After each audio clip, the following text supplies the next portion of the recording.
Welcome to the Scientific Sense podcast, where we explore emerging ideas from science, policy, economics, and technology. My name is Gil Eapen.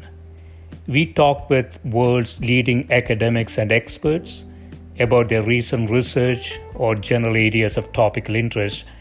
Scientific Sense is an unstructured conversation with no agenda or preparation.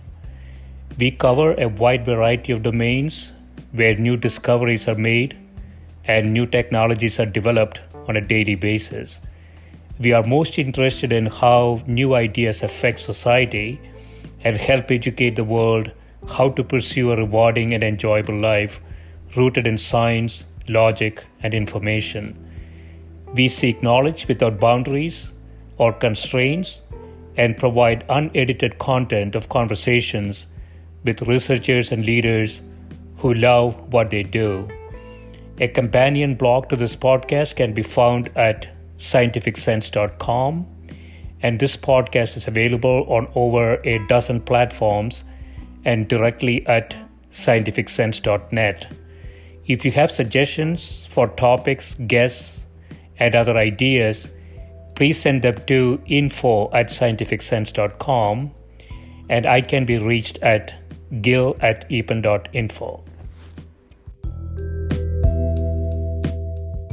Itay Goldstein, who is professor of finance and economics at the Wharton School of the University of Pennsylvania. He is the executive director of the Review of Financial Studies and a research associate at the National Bureau of Economic Research. He was a co-founder of the Finance Theory Group and served as a director of the American Finance Association.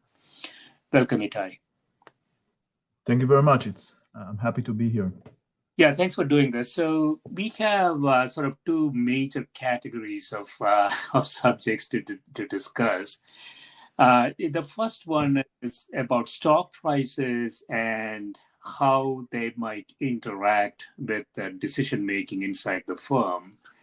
And you have I want to start with your paper from 2012 entitled "The Real Effects of Financial Markets." You say a large amount of activity in the financial sector occurs in secondary financial markets, where securities are traded among investors without capital flowing to firms. The stock market is the archetypal example, which in most developed economies captures a lot of attention and resources.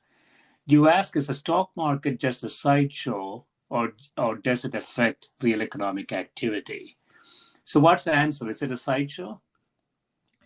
Well, that's a very important question, and I believe that you may get different answers from different people. In my view, it's not a sideshow, and I believe that both anecdotal evidence and also large-scale empirical evidence shows that it's not just a sideshow. People pay a huge amount of attention to the stock market, and at the end of the day, it affects a lot of decisions. And through affecting those decisions, it ends up affecting the cash flows of firms. So it ends up affecting the real values of firms that it is meant to reflect. Yeah, I believe in business schools, we still teach that market prices are efficient, and managers of firms use market prices as kind of an information source to make decisions. I'm not exactly sure if that happens inside firms. But you have a slightly different argument here, right? Which is sort of the feedback between financial markets and decision making inside the firm. Yes, exactly. So the so-called feedback effect is that information that is reflected in prices through the trading activities of various market participants will end up affecting investment decisions, and it may affect investment decisions. The simplest channel is through affecting what managers are doing. But it doesn't have to be just managers. It can also be other decision makers like banks who are lending money to firms, or regulators who are controlling what firms are doing, or customers, suppliers, employees. As long as the stock price reflects some information that was not fully known to them, it will affect the way they are thinking about things, and as a result will affect their decisions and will end up affecting firms' cash flows.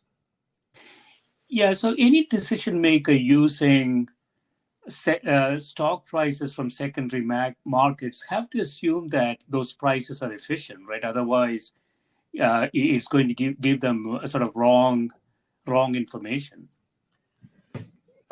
Yes, I think when you think about it, generally the answer would be yes. But of course, the world is a bit more complicated, and we have to think about what exactly it means for prices to be efficient.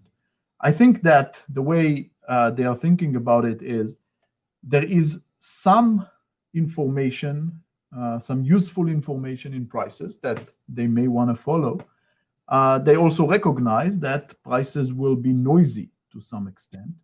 At the end of the day, as long as there is enough information relative to noise, they will follow, in some cases, what prices tell them, what prices guide them to do. But they recognize that there is also some noise, and so occasionally what prices are telling them is not going to be the right thing. But as long as, on average, there is more information than noise, then decision makers in the real side of the economy are likely to follow the price.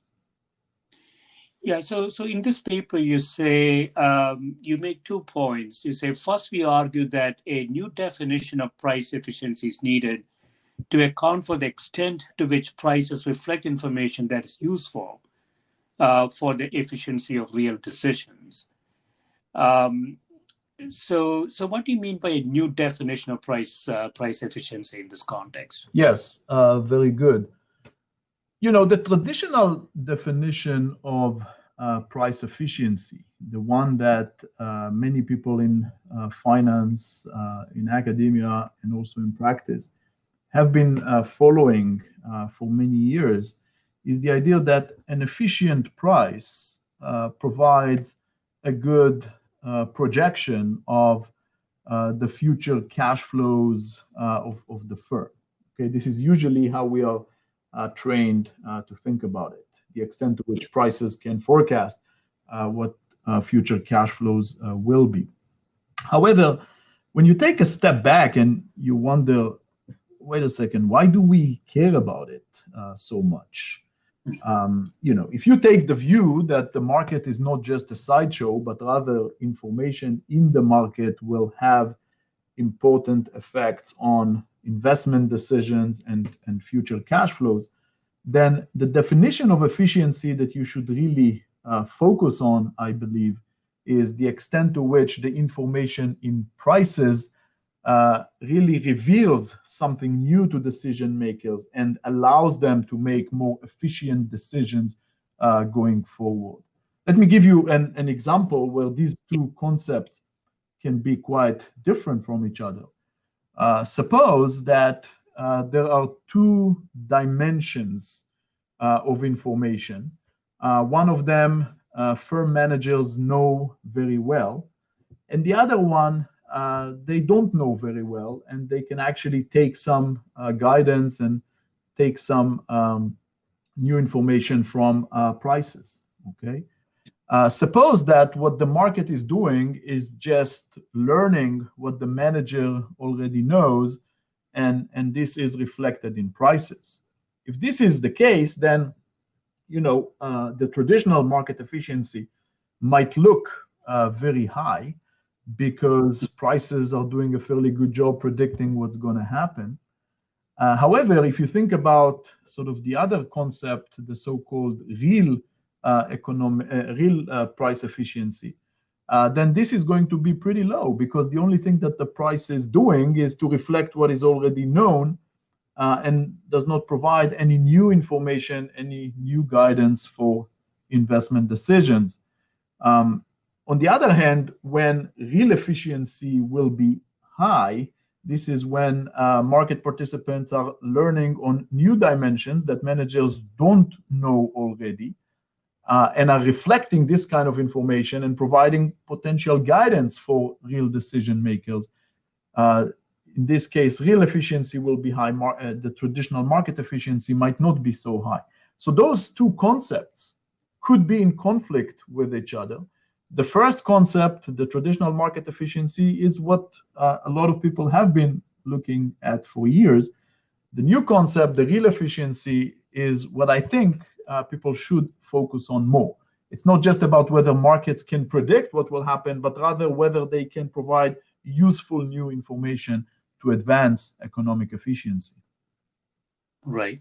And what you mean by economic efficiency are decisions inside the firm. And so in a situation where when the manager is all-knowing and market is simply reflecting what the manager already knows, you will get the traditional definition of price efficiency. Prices reflect what the insiders know, insiders of the firm know, gets reflected in the prices. But what you mean by real efficiency is whether such market prices actually provide new information to managers to make better decisions. Yes, absolutely. And I will maybe sharpen the point. It doesn't have to be managers who are relying on the information and making decisions accordingly. It can be other decision makers as well. So, it could be banks who are lending money to firms. It could be regulators who are putting restrictions and changing the way firms behave. It could also be employees, customers, suppliers, and so on. Everyone who is making decisions that are shaping future investment and cash flows of firms and can be guided by prices. Everyone like this we care about, and when we think about the real efficiency, we think about the extent to which market prices shape their information and shape their behavior and decisions. Right. So you make another point in this paper, and I want to expand on it using another paper. So you say in this paper, incorporating the feedback effect into models of financial markets can explain various market phenomena that otherwise seem puzzling. In 2013 paper, Trading Frenzies and Their Impact on Real Investment, you study a model in which a capital provider learns from the price of a firm's security in deciding how much capital to provide for new investment. And this feedback effect from the financial market to the investment decision gives rise to trading frenzies, you say, in which speculators all wish to trade like others, generating large pressure on prices. So what's the mechanism there? Yes. So, this phenomenon of trading frenzies, we wrote about it in a paper that was published, as you mentioned, in 2013. And actually, when you look at the news in recent weeks, all of a sudden, it became a very acute phenomenon. When you think about a trading frenzy, what comes to mind when you look at recent weeks are stocks like GameStop and AMC and others as well, who have been subject to such a trading frenzy. So this has become something that I think is very timely, very relevant today. When I think about a trading frenzy, I think about a situation where speculators, traders in the financial market rush to trade in the same direction a given asset. So all of a sudden, everyone wants to buy GameStop. All of a sudden, everyone wants to buy AMC. And you have to wonder what causes such a trading frenzy to arise. Before that, I will say, if you take a step back and think about sort of the way financial markets usually work sort of regular circumstances is that such trading frenzies are not so easy to form.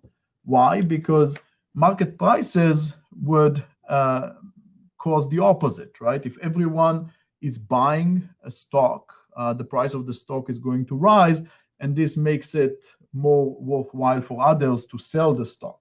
So you have these sort of traditional natural breaks in financial market that prevent such frenzies from occurring on a very frequent basis. But when you see a frenzy like this, you wonder, okay, what happened? Why is it that those natural breaks are not in action? And when everyone buys, everyone else also want to buy rather than selling, which would be the sort of natural way of things. And we think, and we wrote a model about this, and we supported it with some casual evidence.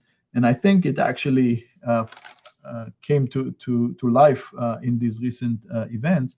We think that this so-called feedback effect from the financial market to real decisions, to capital raising and investment and so on, we think that this actually puts fuel in the trading frenzy and allows the trading frenzy to form in the first place. And how does this work?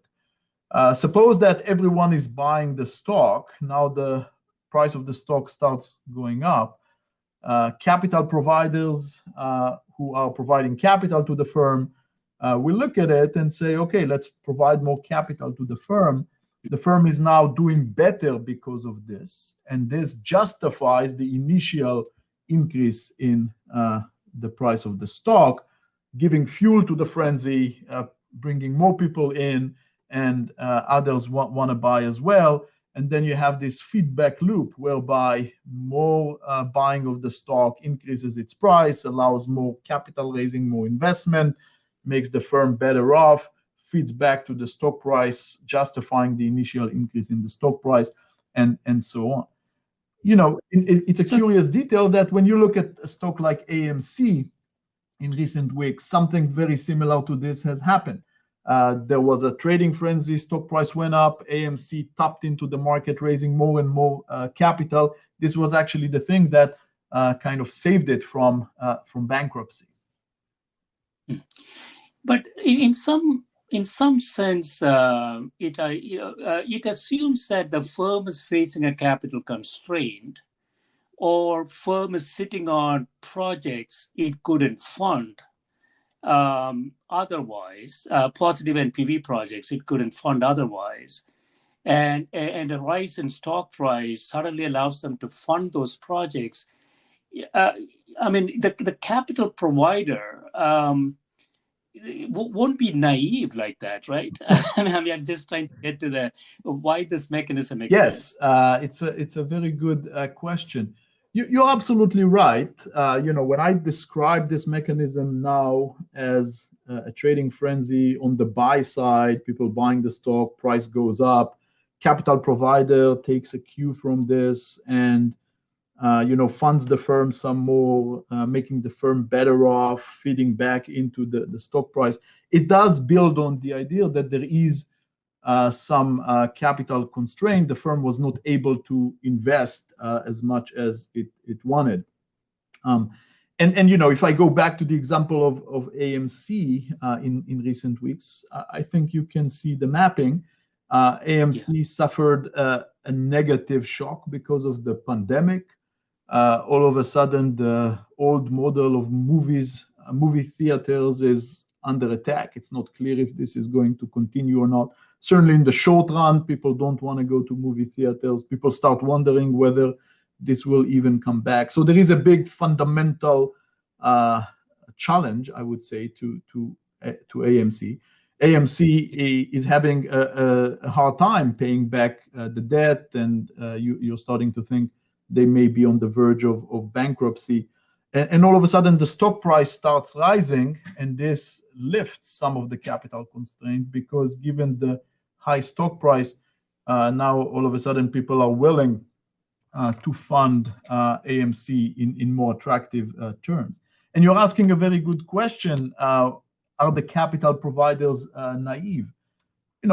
One possibility is, yes, maybe they are naive. Maybe they are looking at the stock price, not fully understanding what's going on, and as a result, injecting more capital to the firm based on this inflated stock price. And another possibility, which is more subtle and is something that I emphasized in some of my research, is, maybe they're not so naive. Maybe what they are doing is looking at the stock price as a source of information, updating based on the stock price, and making decisions based on the stock price. And as I told you in the beginning, they are taking into account the possibility that the stock price contains some information, and also taking into account the possibility that the stock price is noisy, but they are updating. And just like we do in Bayesian updating, when we take some information and some noise and we put it together in the mixer and we see what comes out. So sometimes we make decisions that end up being wrong, but we will still updating rationally. Okay, so I think the jury is sort of out, and maybe the jury is not going to come in for a long time on whether those decisions are made on a rational basis or on a Bayesian noisy basis. I think it could be some combination of the two. Yeah, I can see, and I think you make this point on another paper. I can see this on the short side because it's a reinforcing effect. So if you have a frenzy, trading frenzy on the short side, stock price goes down, and if your argument is right that it reduces cash flow to the firm, it becomes self-reinforcing to the to the firm, and it gets into this downward spiral, right? Yeah. That I can see really clearly. On the long side, I find it difficult to see why capital providers would suddenly rush in and imagine that the firm has so many positive NPV projects just lying around, and that the market just realized it, so that I'm going to go fund it. I guess it happens, but I find it more difficult to internalize. Yes. I can certainly understand what you're saying, and you're right that in most of my writings on the topic, I actually emphasize the sort of short side on this, and you're also right that for the short side, you don't need to assume that the firm is financially constrained, and the mechanism actually works more naturally there. Because what's going on the short side is if the stock price goes down, then even if the firm is not financially constrained, managers start updating, maybe things are not going so well, and they start canceling investments.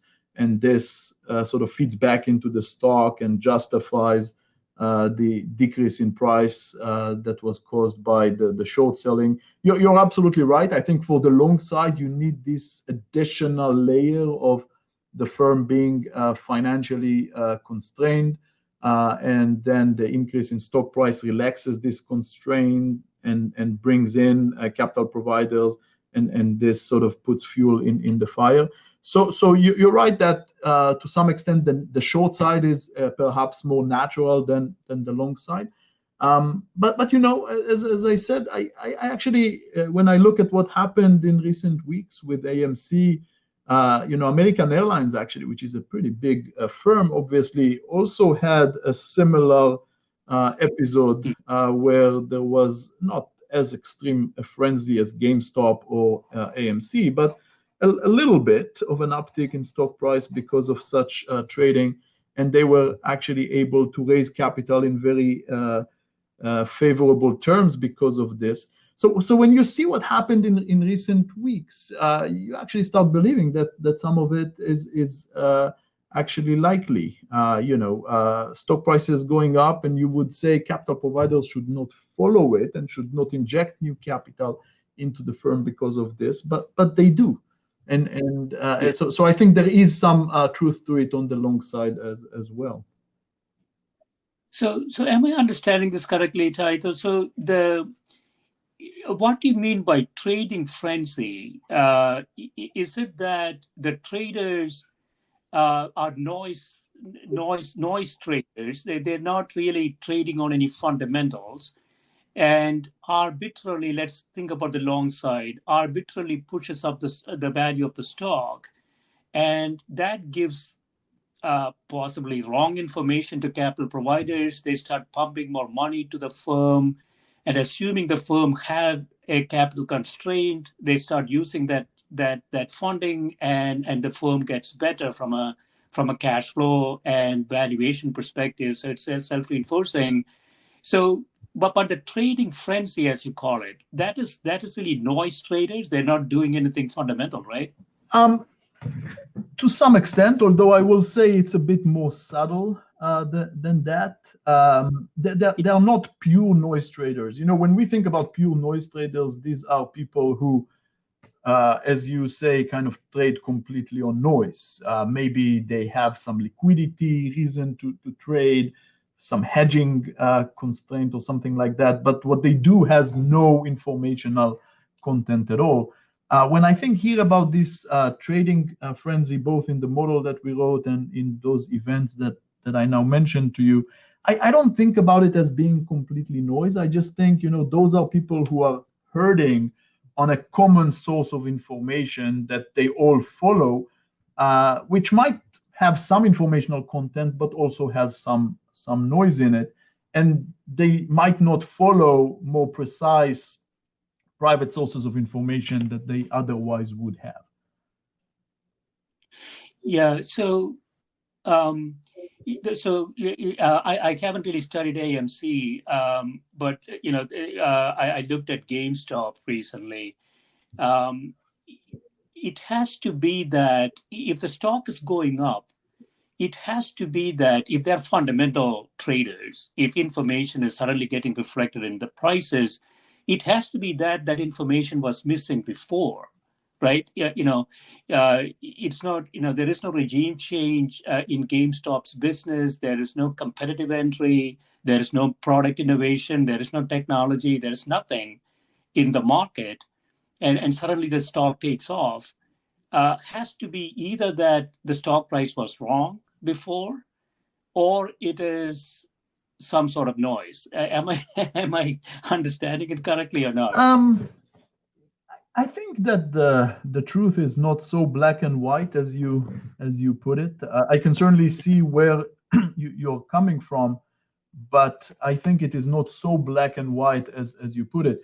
When you look at financial markets and how trading evolves over time, how prices are updated over time, it's not really the case that things are wrong and then they're all of a sudden updated. Things are much more gradual, and information flows in different channels and over time, and people take times to absorb it and update and trade on it. So the way I would think about it, if I want to think about, say, GameStop or AMC, is, there was a price that was reflecting some fundamentals, and all of a sudden you start seeing those announcements being posted on message boards and so on, and some people follow it. And what I think happened here is, maybe there is a grain of information in it. Actually, if you go back to sort of the interviews with some of the traders who took part in GameStop, they say that they believed, and some of them will tell you they truly believed that it was undervalued, that a lot of these so-called sort of Wall Street traders, institutional traders, that they underestimated the long-term potential of GameStop and AMC, and they thought that there was actually some truth in the idea that those are undervalued and that they were a good buy opportunity. And then you see those messages being exchanged on the internet, in Reddit, and so on. And people follow it and they start trading on it. Now, at some points, I think it kind of got out of control. I'm not going to tell you that the prices that GameStop and AMC had at the peak were justified. I certainly don't think they were. But it could be that they were undervalued before, and maybe there was some correction to be made.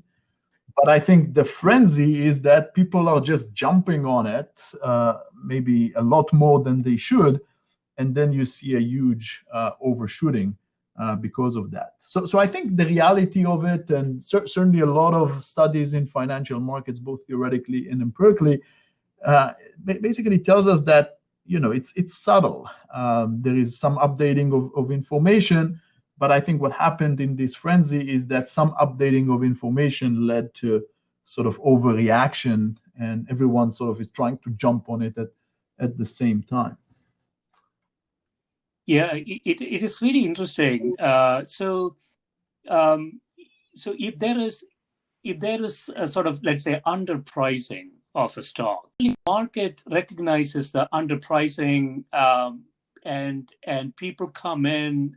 There's sort of a discontinuity in prices, and prices take off, and it overshoots.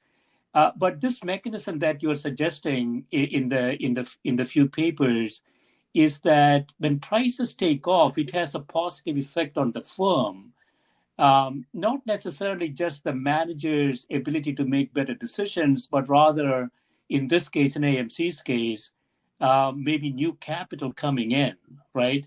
Yes. And so do you need some sort of a startup process like that? Meaning, there has to be some significant underpricing in the stock, and it's like starting a car. You start the car, you start driving it, and you thought it was 30 miles per hour, and then you go to 100, 200 miles per hour. So do you need some sort of discontinuity like that for this mechanism to work? I think it certainly helps. I don't know that you absolutely need it. Yeah. I could imagine a trading frenzy like this could occur even if you don't have an underpricing to start with. But I think that it certainly helps. I certainly think that those sort of messaging boards, the Reddit forum, when they ignited it and got the thing going, I certainly think it helped that they could say, look, you have a stock like GameStop. It's a well-known brand name. It's been around for so long. People are using it to buy video games, to give gifts, and even though they don't go to the malls, to the physical stores anymore, they can still do it online. And now they're getting into the e-commerce space, so they have room to grow. So they could tell all these stories of what's missing in the price, and then use that as a motivation to get people excited and start buying the stock. I certainly think that helps. So I would say probably yes. Starting from a position where you're slightly underpriced and you have a story to tell of why you're underpriced certainly helps to ignite that and get the increase in price going. Otherwise, I think you're right that it would be more difficult to do it. Yeah. I want to touch on another paper, Feedback Effects, Asymmetric Trading, and the Limits to Arbitrage.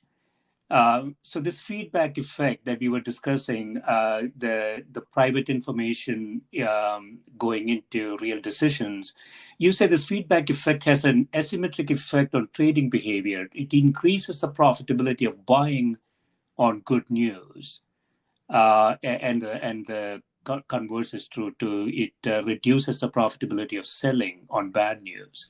So what's the implication of that?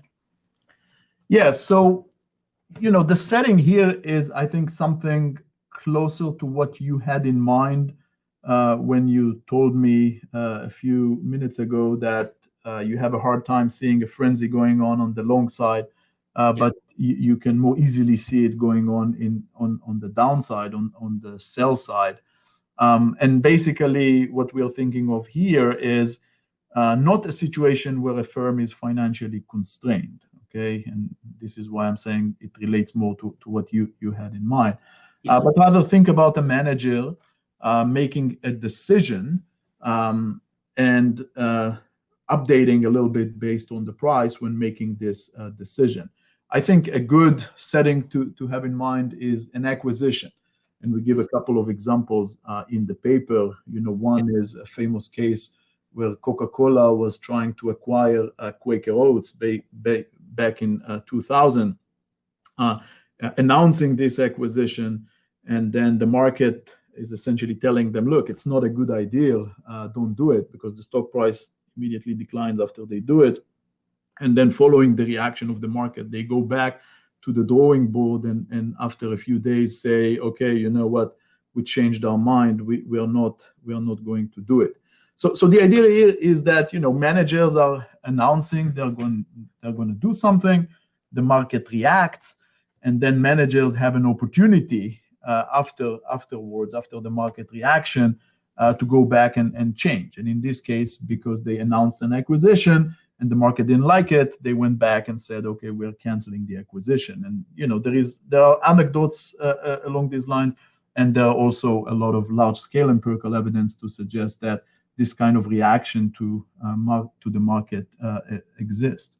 So once you take this kind of dynamics and you think about the implication, you realize that speculators who trade on negative information might not get their rewards as much as speculators who trade on positive information. Put yourself in the shoes of a speculator who watched that acquisition announcement that I just mentioned and thought it was a very bad idea. So they are selling the stock. However, and they're basically saying, okay, I'm going to sell the stock because I think this acquisition is terrible, and my reward will be that the stock price will decline and I will eventually make a profit on my position. But now if managers come back after you sold the stock, if managers come back and cancel the action that was supposed to get the stock price down, then you as a speculator who sold the stock, you're left without an opportunity to actually make a profit. So the idea is, if you have speculators who identify that there is a problem in what the firm is doing, and they take a short position as a result, but then the firm is correcting this action, then it kind of destroys the profit opportunity that they had. So the idea is, if you have negative information and you trade on it and it's reflected in prices, the opportunity to make a profit on this negative information might be taken away from you. The same thing doesn't happen in this setting on positive information and on buying, because, if you notice that a firm is making an acquisition and you thought, wow, this is really a great idea, I'm going to buy the stock, then the firm is going to double down. They said, we're going to do an acquisition. The market cheers, so they will continue to do the acquisition. Maybe they will do another acquisition. And then trading on positive information is going to be rewarded because the firm will take an action that will double down on the initial action. But trading on negative information is not only not rewarded, but in some sense might be penalized, because you are trading on the idea that the firm is doing something bad. The firm looks at it, says, okay, it's bad, let's not do it. And then you can no longer make a profit on what you thought was negative information. So the idea here is, the market in those situations rewards positive information and doesn't reward negative information. The implication is that negative information might not get into the stock price as much as we could hope. Yeah, that's very interesting. So you conclude here that bad news is incorporated more slowly into prices than good news. And if this is systematically true, then this will lead to overinvestment. That makes intuitive sense. Do we have empirical evidence this is actually true? This is a very interesting question. In general, we cite in the paper a few existing studies in finance that basically point out that bad news, so-called, travels slowly. However, I want to point out that it might be difficult to find the full extent of empirical evidence behind it, because a lot of it is really counterfactual. Okay, if you think about it, then a lot of the bad news might not even come to existence because of this, right? If people know that when they have bad news, they shouldn't trade on it, then they're not going to produce this kind of information. They're not going to trade on it. It's not going to be reflected in prices. And so I think there is a lot that we might not even be seeing. We can sort of analyze it based on logic. A lot of what we do in finance theory, we say, okay, these are sort of logical ingredients behind how we think people behave and market work. We put them together and we get this conclusion. So I think this is sort of a logical extension of a lot of these ingredients, but I think a lot of it is actually difficult to see in actual market dynamics. Yeah, that makes sense. You have a recent paper, The Real Effects of Modern Information Technologies.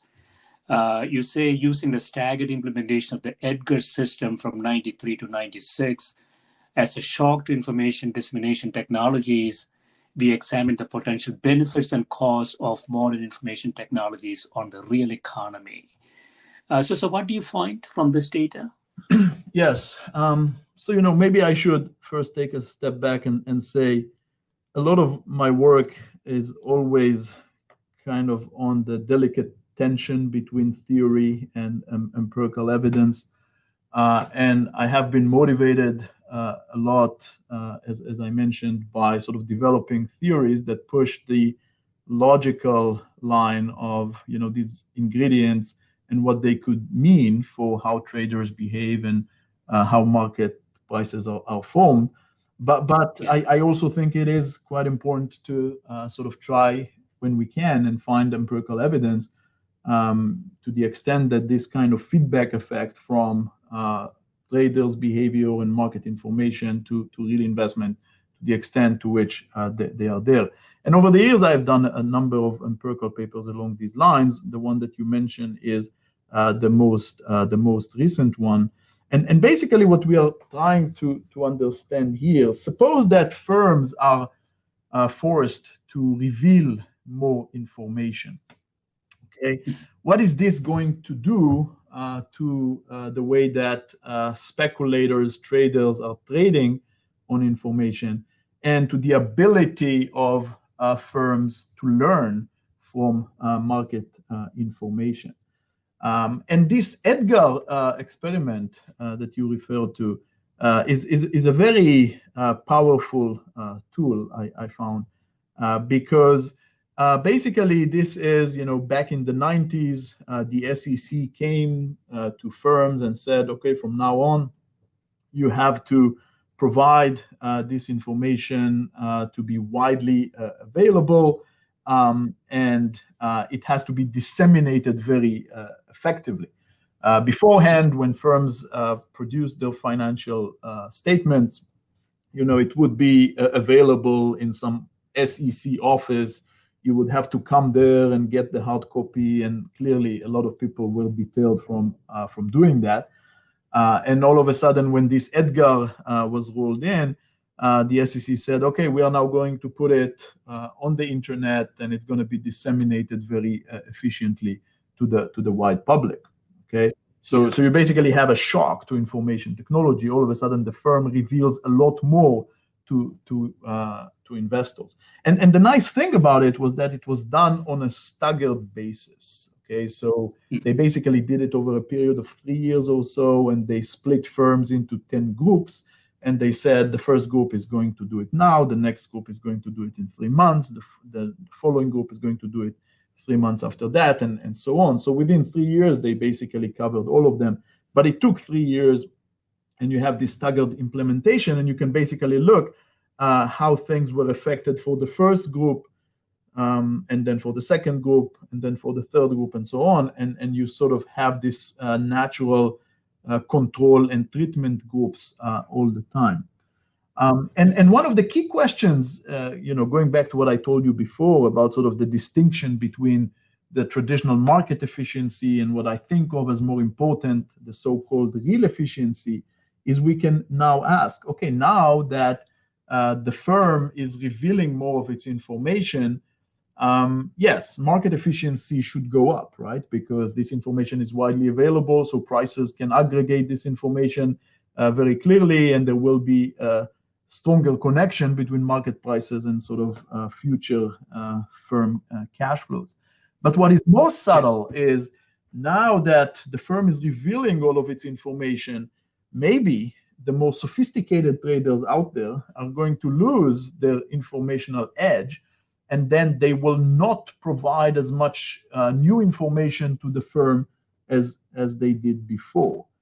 And we see evidence for that in the sense that now that this information is aggregated very quickly in market prices, you see that some of the most sophisticated traders are pulling out of the market, and the sensitivity of firm investment to market prices is actually declining. So this is, in my mind, evidence that, even if market efficiency has gone up, this so-called real efficiency, the ability of the market to provide new information to firms, is actually going down. Aren't you assuming, though, that disclosures provide sort of perfect information? Is it the information content, or it's the breadth of the market that has access to that information? Yes. It doesn't have to be that the information is perfect in any way.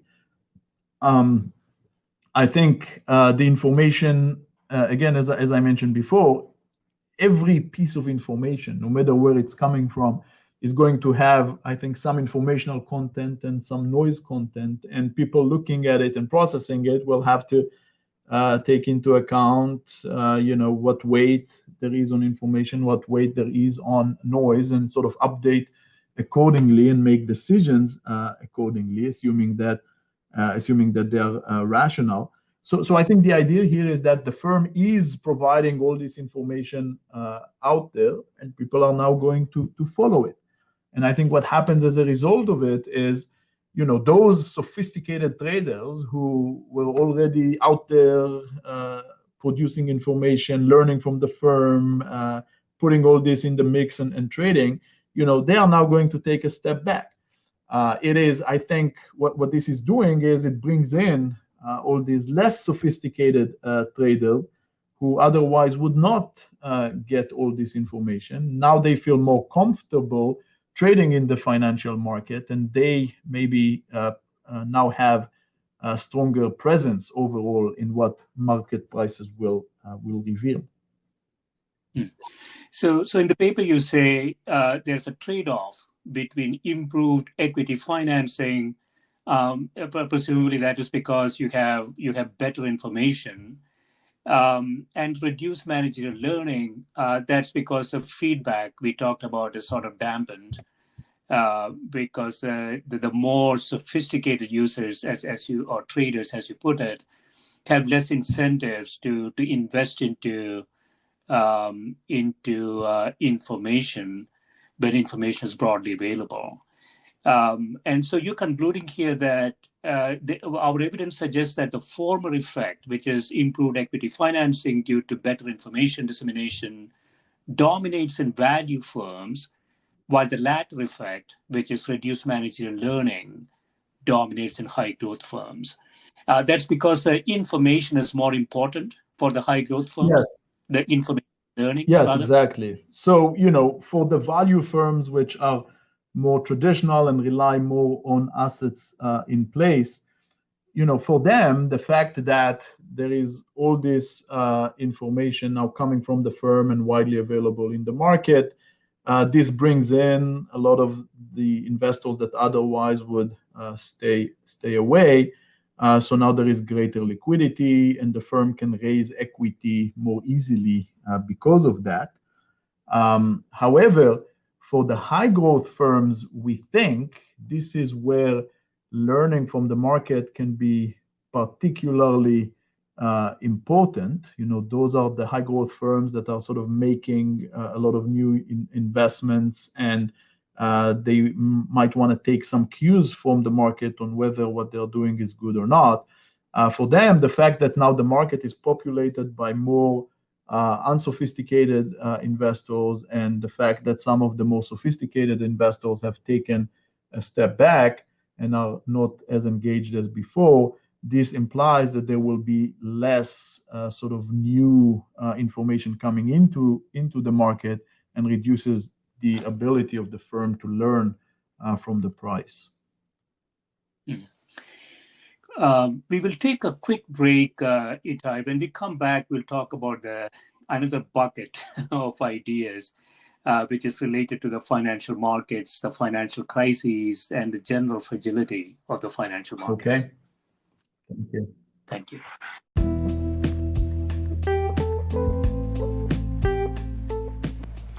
This is a Scientific Sense podcast providing unscripted conversations with leading academics and researchers on a variety of topics.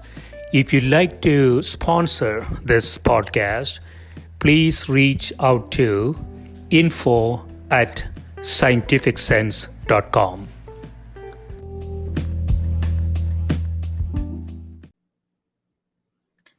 So we'll be back, Itay. We were talking about sort of the feedback loop between financial markets and real markets, where managers inside the firm, capital providers, regulators, all use market prices as a proxy for decision choices. Not a proxy, but market prices as information for decisions.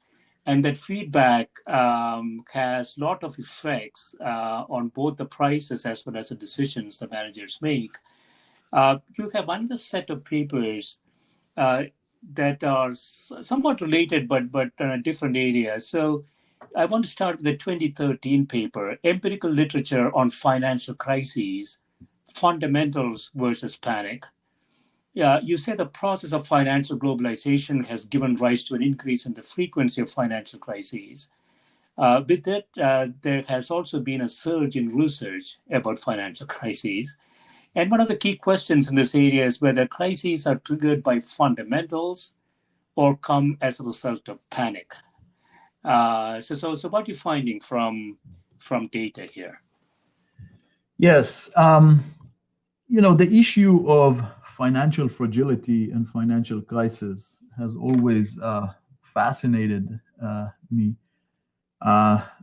Since I was a PhD student, I finished my PhD in 2001, and in those days, this was sort of the aftermath of the Asian crisis. So when I was a PhD student and developing my dissertation, these were the days of the Asian crisis, and basically what you saw was you have these economies in Asia doing very well, and all of a sudden collapsing overnight, pretty much because of issues with the financial system and with the currency, and the interlinkages between the two.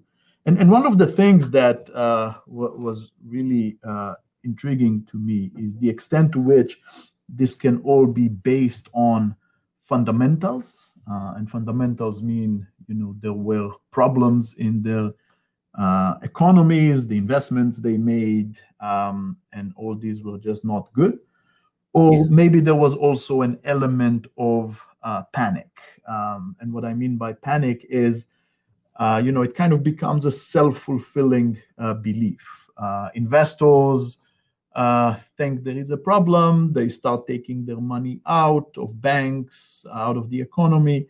And because investors think that other investors are going to do it, they do it as well. And then the whole thing collapses just because of sort of this self-fulfilling belief. So this is what I would think of as panic. And the way I'm thinking about it now, after years of research, both theoretically and empirically, is that it is a combination of the two, to the extent that you have some fundamental trigger, but this fundamental trigger is then amplified by panic, which means basically that in many of these episodes, and there is some parallel, I think, to what we talked about before the break in the other research topic. There is sort of a fundamental element, but then the overall outcome ends up being worse than really the fundamental itself justifies. Okay, so a lot of the empirical studies would basically suggest, we can trace failures to fundamentals. So if you go and do sort of a careful empirical analysis, you can typically trace the failure of a bank or the failure of a country. You can typically trace it to some fundamentals, but you would typically find that there was some amplification, that it shouldn't have been as bad if it was just fundamentals alone. So the endogenous reaction of investors tends to make things worse. Yeah, so I guess that part is difficult to tease out sometimes, right? So I guess the research, at least from an empirical perspective, focused on sort of teasing out, what triggered the crisis, and typically it's some sort of declining fundamentals that triggers the crisis. And if I understand this correctly, Itay, you're arguing that yes, that is true, but the outcomes are very much driven by sort of panic of investors. And we're talking about here debt markets, banking, and those types of things. So it's sort of like the run on the bank type issue, right? Yes, exactly. And you're absolutely right that empirically it is difficult to tease out the panic component. And this is something that I was trying to do in a few empirical papers. And, one setting where I found it particularly useful for this kind of empirical testing is the setting of mutual funds. What is nice about mutual funds is that you have a whole variety of them. You have a huge cross section, and they invest in different things. And you have a lot of good data, what they invest in, what is their investor base like. And you also have, in many cases, high frequency data. So, in the most recent paper, we look at sort of daily inflows and outflows. And basically what you see when you look at mutual funds is you have the fundamental element. So typically when you think about when investors are going to take their money out of a mutual fund, it is typically when fundamentals are not so good. So you see a fund sort of deteriorating on performance, investors are going to take their money out more quickly. But it's not just the fundamental. Another thing that we found repeatedly in different papers is that when the fund is holding more illiquid assets, the response of investors to fundamentals is going to be amplified. So basically, when you look at the sensitivity of investor outflows to the performance of the fund, this sensitivity gets much stronger when the fund is holding more illiquid assets. And this is where I think the panic sets in. So when you put all the controls in place and so on, why would investors react more strongly to past performance when the assets are more illiquid?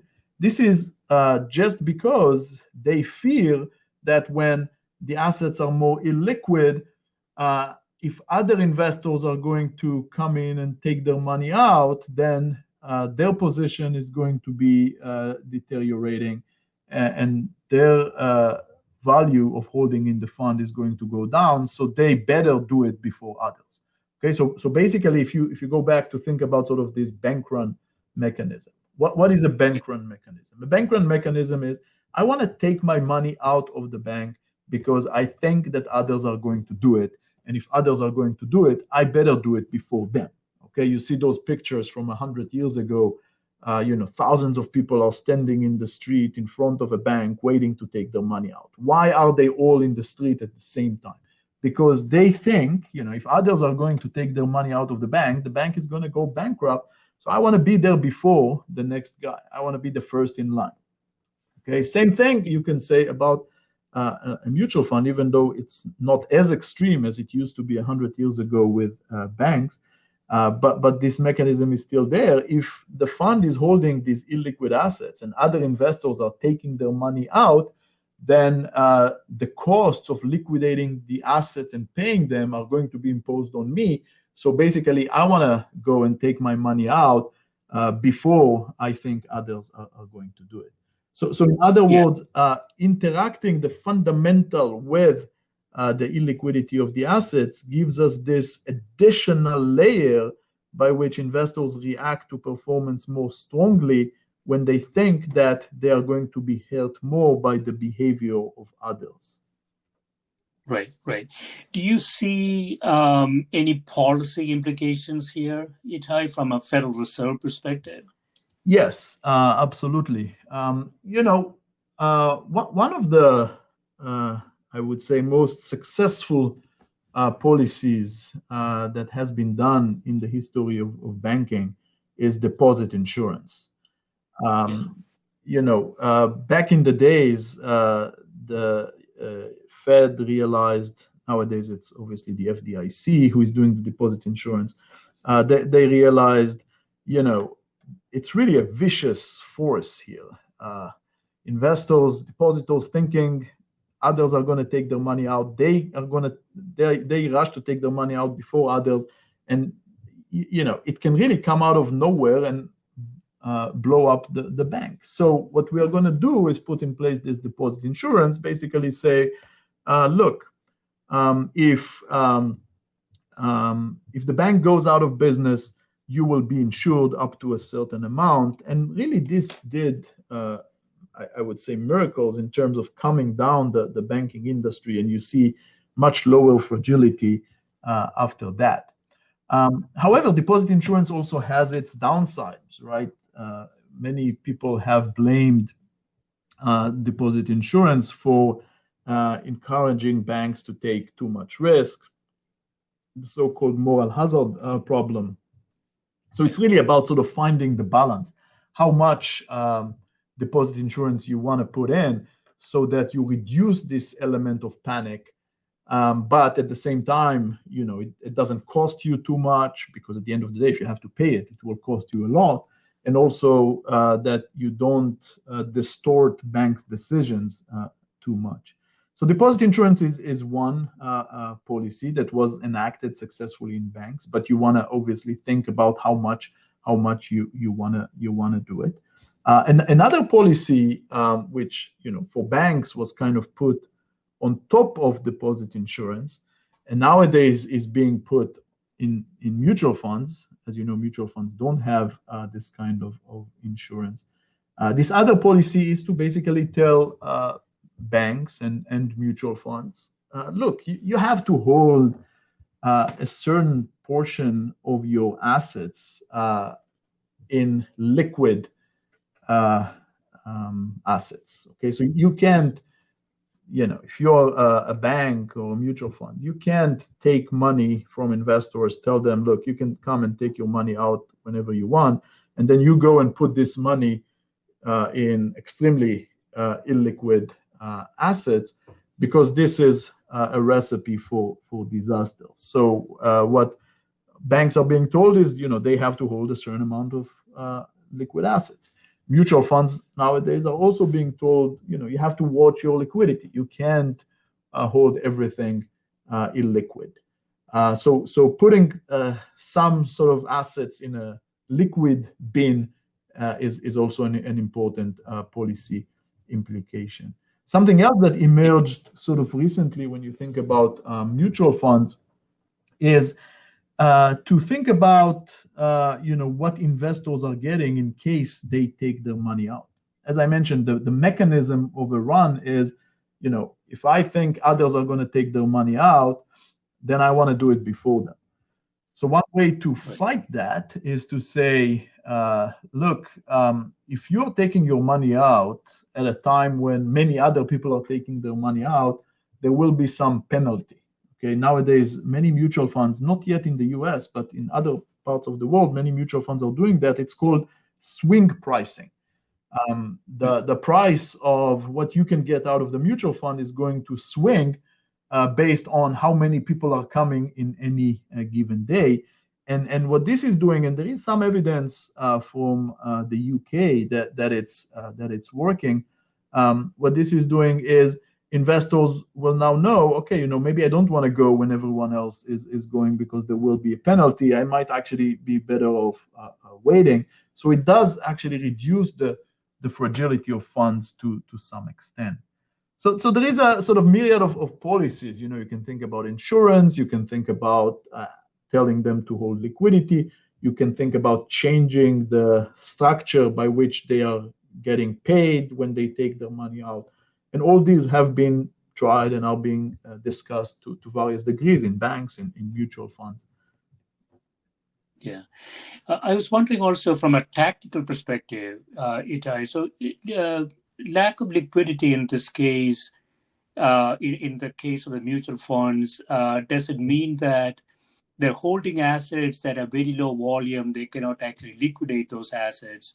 But in a discontinuity, if the value of the assets of a liquid and then illiquid assets are not changing dramatically differently, then I wondered if there is some sort of a tactical policy that the Fed can step in and buy out those illiquid assets, and actually they can time it to some extent, make some money for taxpayers. Yes, that is absolutely true, and that is also something that has been done to various degrees across episodes. Basically thinking about the Fed as kind of a buyer of last resort. I would say that the Fed. So perhaps the most recent episode of sort of financial fragility happened about a year ago with corporate bond markets in the US. When the COVID news started to trickle in, and people thought, it's going to be very bad for the economy, and there might be some financial trouble down the road. You saw major stress happening in corporate bond markets, yields spiking, so prices going down. And, following what I said before, you did see massive outflows from corporate bond mutual funds. And this is something that I have been describing and studying empirically in a recent paper. And I think for a couple of weeks there, it looked like there is going to be a major meltdown in corporate bond mutual funds and in corporate bond markets as a whole. The magnitude of outflows that they saw was really unprecedented. And when we analyze these events and how things unfolded, we think eventually you kind of see that it calmed down and outflows weakened, and over time you started seeing more and more inflows. And we think that the thing that really did the trick here was the Fed coming in and saying, they did it in two batches. They did it last year on March 23rd and then on April 9th, basically saying that they're going to step in and buy a lot of corporate bonds. Okay, and this is something that the Fed has never done before. We talk about what the Fed did in the crisis of 2008, 2009. The Fed bought a lot of assets, so-called quantitative easing. But what the Fed bought back then was treasuries and mortgage-backed securities. The Fed didn't buy corporate bonds. And all of a sudden, in March of 2020, COVID comes, stress in the corporate bond markets, outflows from mutual funds holding corporate bonds. All of a sudden, the Fed says, you know what, I'm going to now buy corporate bonds to sort of help restore this market. And it was enough, interestingly, that the Fed just made this announcement. So the Fed made one announcement on March 23rd. Things started to come down, but not enough. And then another announcement in April 9th, and things come down a lot more. It was enough to make those announcements that the Fed will be there to buy assets that really helped restore stability to these funds and to the market. So you're absolutely right. Definitely for the Fed to sort of say, we are going to buy those bonds, certainly helped. Yeah. So in conclusion, Itay, do you see any new policies? Do you have any suggestions to new policies, either in the context of what we talked about in terms of financial market prices and the connection and the feedback mechanism between that and the real decisions inside companies? And we talked about a few scenarios where that could have some adverse effects.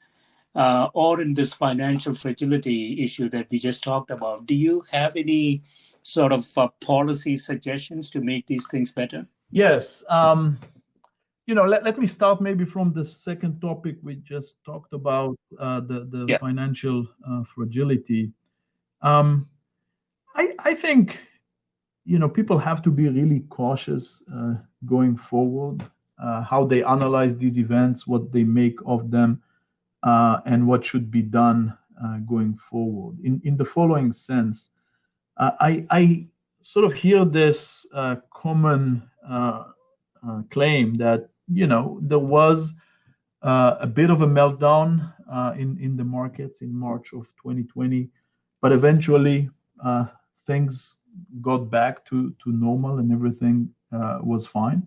And even though the economic problems are still very severe, the financial system, to a large extent, got back to itself, and we didn't see a major financial crisis.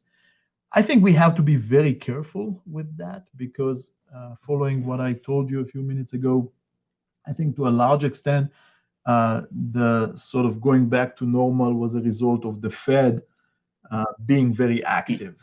And the Fed sort of coming in and rolling out a lot of policies, sort of all the playbook of 2008 and 2009 and more, okay? Not just quantitative easing, but we are going to also buy corporate bonds. So the Fed took a really active role here. And I think this was critical for things going back to normal. So I think we really need to ask ourselves going forward, to what extent are we going to rely on the Fed and on central banks in general? We see a growing tendency to just say, when things get rough, there will be some rescue from the Fed, from central banks. And, I wonder, there is a price to it at the end of the day. All these assets that they're buying, all the fact that the rates are so low, the fact that they now start venturing into buying other assets that they never did before. All these things can introduce a lot of issues into financial markets. They might encourage market participants to take risks, knowing that they're not going to pay the price at the end of the day. They might distort decision making. They might, as a result, hurt the allocation of capital. So all these things, I think, are things that we need to think about. And what I would say is maybe we should not just rely on this sort of buyer of last resort and so on, but rather put some reforms in place that will address some of the sources of the problem. For example, when I talk about mutual funds, we should think about the liquidity mismatch, to what extent they should really hold illiquid assets and offer liquidity to their investors. Maybe we should reduce this liquidity mismatch to some extent, either by asking them to hold more liquid assets or by reducing the liquidity that is available to investors. I think those things should be on the table and should be discussed going forward. If I take another minute to sort of talk about sort of policy implications from the first topic that we talked about today, the market prices and their effect on real activity. I do think that, to sort of be very topical and talk about something that happened recently, I do think that this, GameStop, AMC episode should raise the alarm and have policymakers sit down and think maybe some reforms are needed. To me, we had I think a good discussion, and you pushed back and said, why would that cause distortions in capital allocation and so on? To me, the fact that you have a bunch of traders on Reddit sort of coordinating to inflate the price of the stock, and the fact that this then feeds back so quickly into the real economy because now AMC can raise more capital and can get out of bankruptcy, it's very alarming to see the sort of chain of events and these fluctuations in the stock market feeding back into capital allocation so quickly. So I think we need to think what's going on. Maybe we need to put some sand in the wheels and put some friction in how quickly people are trading. Maybe we need to think about what's going on in those internet forums, the extent to which people communicate there, and maybe some of it can count as market manipulation. I think a lot of questions need to be asked, and maybe we need to think, things have gone a bit too far. We can't really endanger the role of the financial market in capital allocation. We need to maintain the credibility of the financial market in capital allocation. Yeah, of course, the problem with regulation is typically all the unintended effects that it could bring. One could argue on the opposite side, Itay, so who got hurt here? Let's say AMC. If retail investors pumped up AMC stock and capital providers use that information to fund AMC, perhaps that is a symptom that markets are functioning. Could you say that? Yes, I think that's a fair point.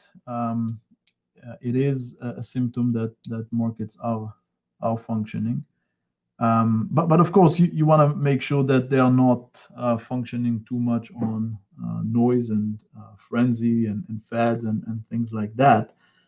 At the end of the day, when it is the allocation of resources in the economy, capital is flowing to one firm and not the other. Those things are being funded, other things are not being funded.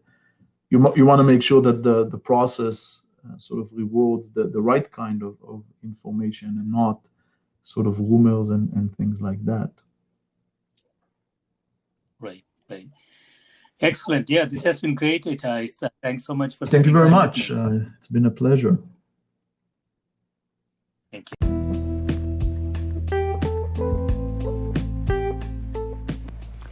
This is a Scientific Sense podcast providing unscripted conversations with leading academics and researchers on a variety of topics. If you'd like to sponsor this podcast, please reach out to info@scientificsense.com.